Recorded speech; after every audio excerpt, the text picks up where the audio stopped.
Dito tayo ngayon sa may Ducati Manila. Another bike, another ride. Ito guys yung Ducati Multistrada RS V4. Bigyan natin ng konting quick tour itong motor na to. Yung kanyang front fender ay naka-carbon. Naka all-in suspension na siya guys. Brembo brakes, dalawa yan. Tsaka dito, all-in suspension. Electronic siya. Electronic. Sa kanyang air intake cover ay naka-carbon din siya. Meron din po siyang sensor dito, yung radar niya. At yung kanyang handle guard ay naka-carbon din.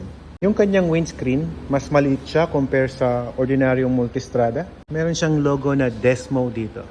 The Ducati RS, meron po siyang number dito na 616. So each bike, alam ko may different numbers.